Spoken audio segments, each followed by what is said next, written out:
In this video, we're going to talk about a few things that you should never waive if you are buying a home. Things that would be very costly if you decide to forego them for whatever reason. And I hope it helps you. So let's get right into it. So during the pandemic, it's probably the best example of when I saw this happen the most. Whether I was on the buy side or the sell side, because of the urgency, because of the demand, because people were in situations where they needed to move quickly, they often waived things, waived important parts of the process that ended up costing them stress or causing huge buyer remorse a few years later. And today, the hope is to share with you what those things are, such that when you are going through the buying process, that you always consider these things, because it will cost you later in some way, shape, or form, or you may end up just having buyer's regret, realizing you spent too much, having a huge repair bill of some kind, and you just don't want to put yourself in that situation, especially if you don't have any reserves or you've spent most of your money to purchase the home. So let's get right into it. The first thing is the inspection. Whether you're buying a new construction home or a resale home, do not waive your inspection. The inspection on a resale home is probably one of the most important things or piece of documents you can get for your own peace of mind. This is a third-party entity or a third party that will come out and inspect that home from top to bottom. And on that report, it's going to have red flags, yellow flags, and it's going to confirm that everything is working as it should or not. And you can use this form for a variety of things. Number one is for your own peace of mind, for your own awareness of what's happening or what's going on in that home and the status of all your major appliances, fixtures, signs of mold, anything like that. Secondly, you can use it as leverage in your negotiation process. So it has so many benefits just for you to have this form, and for you to waive this, it really puts yourself at a disadvantage. There are very, very few circumstances where it might be in your best interest to not get an inspection, but almost every situation, 99% of the time, it is more beneficial to you to get your inspection. It costs anywhere between $300 to $600, depending on some of the add-ons you get and some of the services that are offered by an inspector. And it is money that you often don't get back. So if you decide to renege from the deal, or you find something on that inspection that's alarming, and you decide like, hey, for me and my family, or for me, if this is too much, I'm going to cancel the deal. That's money you don't get back, but it's money well spent. It's money well spent. $500 for a piece of paper that has tons of information or huge negotiating power is a huge benefit to you in lieu of thousands of dollars in repairs. So always get an inspection. Often what I came across working with buyers who are purchasing new construction, oftentimes the builders will have a lead or an inspection of their own, and they'll walk you through every step of the process as they build. But however, keep in mind, when you're buying new construction, the sales agent, the person that they assign to you to keep you apprised on the deal, their site manager, they have the builder's best interest in mind. And you always want to have somebody who could take a step back and who also has your best interest in mind. So I would encourage you to also get an inspection for new construction. This is probably the time that many folks think it's okay to not get an inspection. And You can use this inspection to do the same exact things. So even though it's a new construction home and we think in our mind it's new, everything must be okay. It's not always the case. Real people build homes and people make mistakes. They miss things. I remember when I was working with a buyer buying a new construction home, and when we got a third party inspection, there were some pieces of wood inside of the attic, or there was some roof truss issues that came up. There were some pieces of wood in the truss for the roof that were cracked.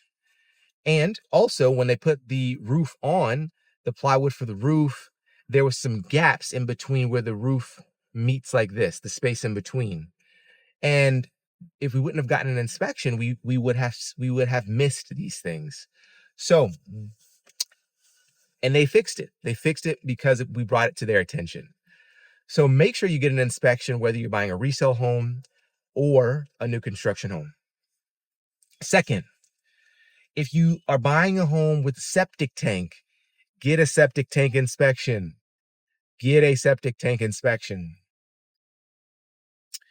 I had a friend who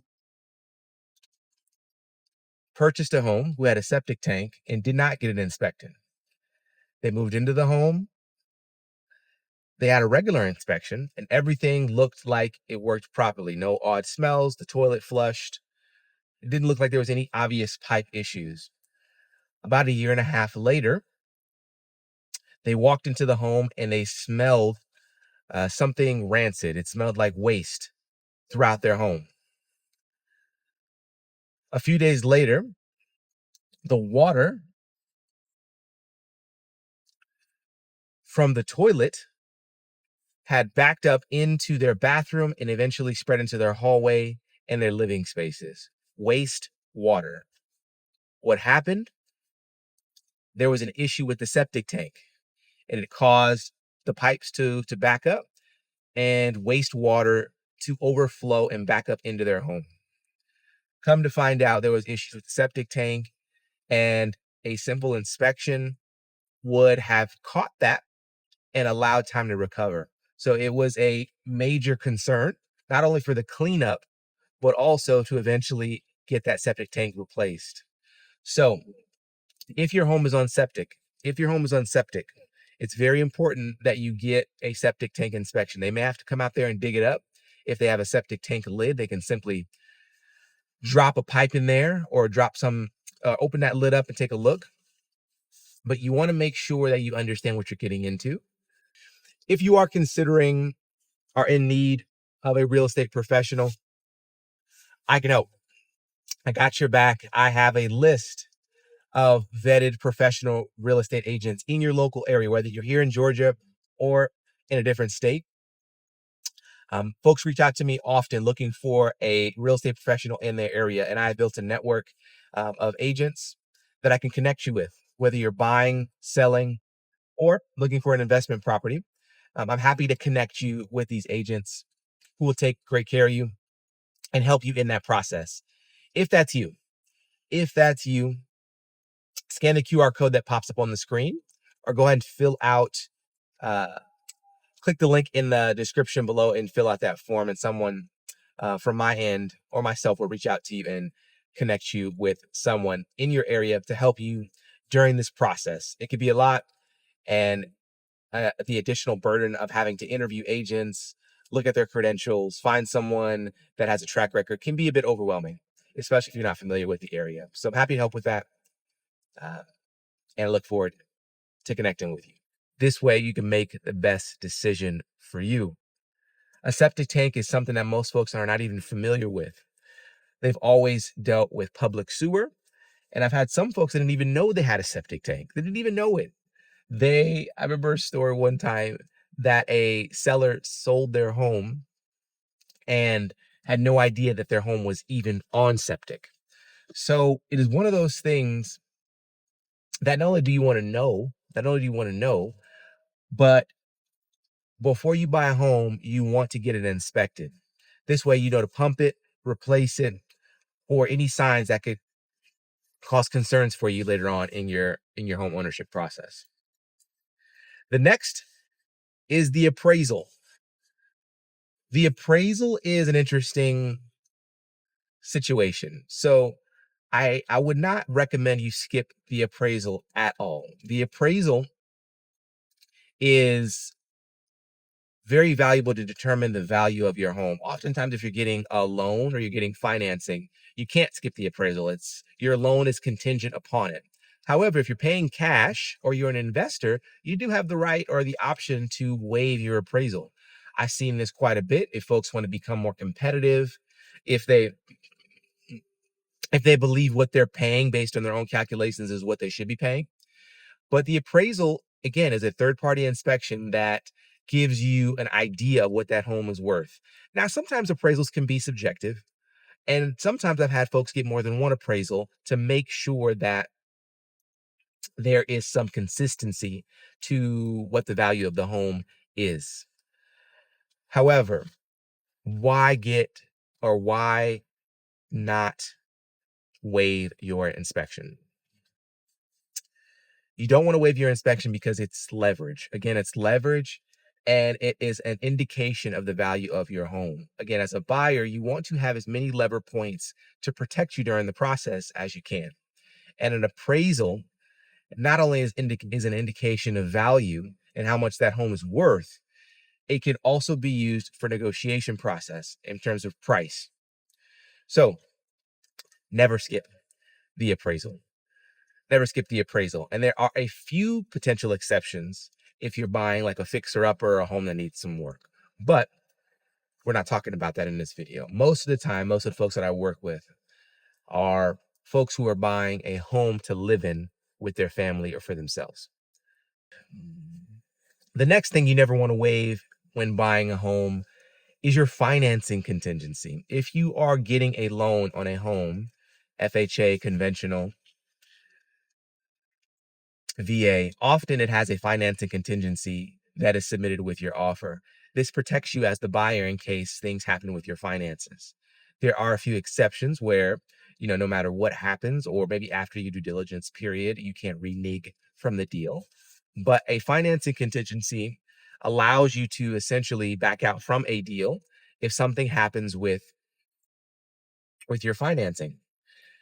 And again, you're going to hear a consistent theme. Why would you mm, why would you not waive your financing contingency?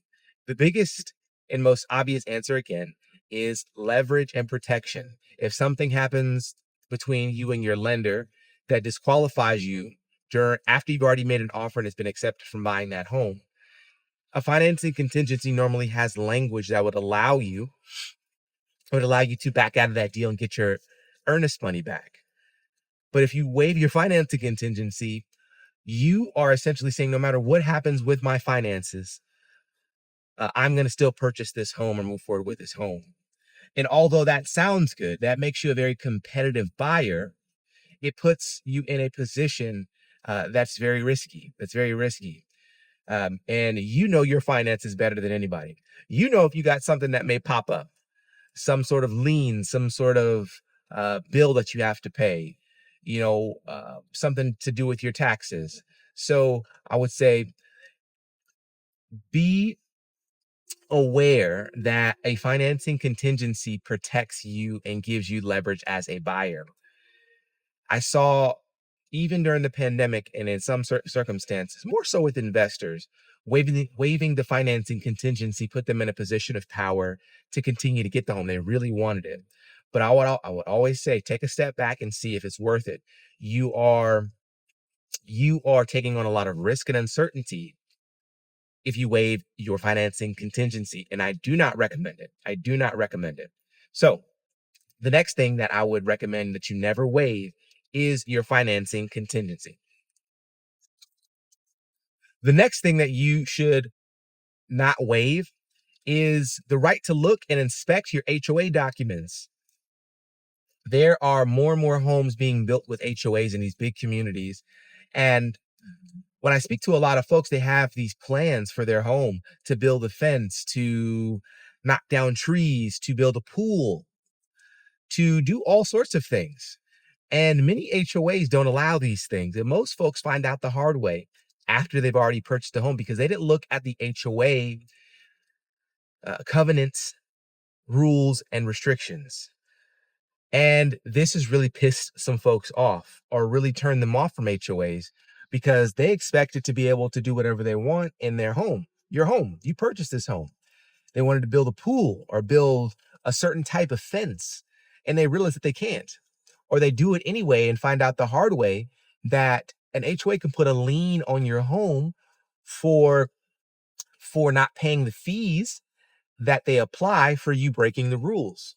And you do not want that headache. You do not want that headache. And the simplest way to avoid this is to take a look at the inspection. Take a look at the inspection. Take a look at the HOA documents, the covenants and restrictions. Most of the time it's all there. It's all there. If the seller doesn't know, reach out to the HOA. They will have these documents somewhere on hand. I think the biggest one, in addition, if you are a savvy buyer or you're thinking about renting your home out in the future, some communities have rental restrictions, have wait lists that you have to be a part of. And you thought this whole time you're going to live in that home for 2 years and rent it out. And now you can't. And this is really frustrating for many folks. And working with the buyers that I've worked with, it has become a big issue. It has become a big issue. So make sure that you ask for those documents. Ask for those documents so that you can take a look at those HOA rules and restrictions so you know exactly what you're getting into. Do not waive your right to review the HOA documents or always request the HOA rules, restrictions, and covenants. It'll save you a lot of heartache and headache in the future. All right, last but not least, this is more something that I would recommend that you get. All right, last but not least, highly recommend it, is a survey. A survey, especially if you're buying a resale home not in an HOA, where there's no HOA. A survey will let you know the boundaries of your home or whether there's any easements or overlays on your property. There's nothing worse than buying a home and your neighbor has a road that runs right through your property that they have rights to that you never even knew existed. A survey is something that is often provided sometimes by a new construction home builder. But when you buy a new home, you want to make sure you consider getting a survey so you know the bounds of your property, the boundaries of your property. There are a handful of situations where folks buy homes and they end up discovering things on their properties that they didn't know. Someone's fence encroaches on their property line. Someone has a road or a structure on their property that they didn't even know was there. A survey will let you know clearly where your boundary lines are, and you'll know whether or not someone has something, a road, a structure on your property, or if there's any easements that encroach on your property. So I highly recommend you get a survey, especially if you're buying a home that doesn't have an HOA or you're buying larger lots, properties on larger acreages. I have had folks not get a survey, and most of the time they're okay. Most of the time they are okay.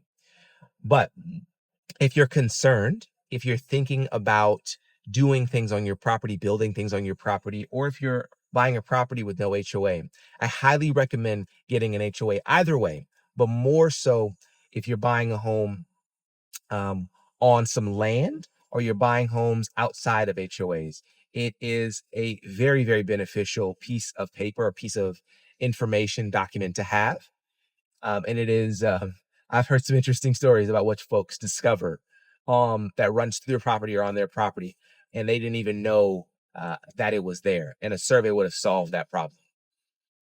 So with that, let me know if there's something I missed. Let me know if there was something that came up when you purchased a home that you wish you would have known prior that is giving you more headache than you care to take on.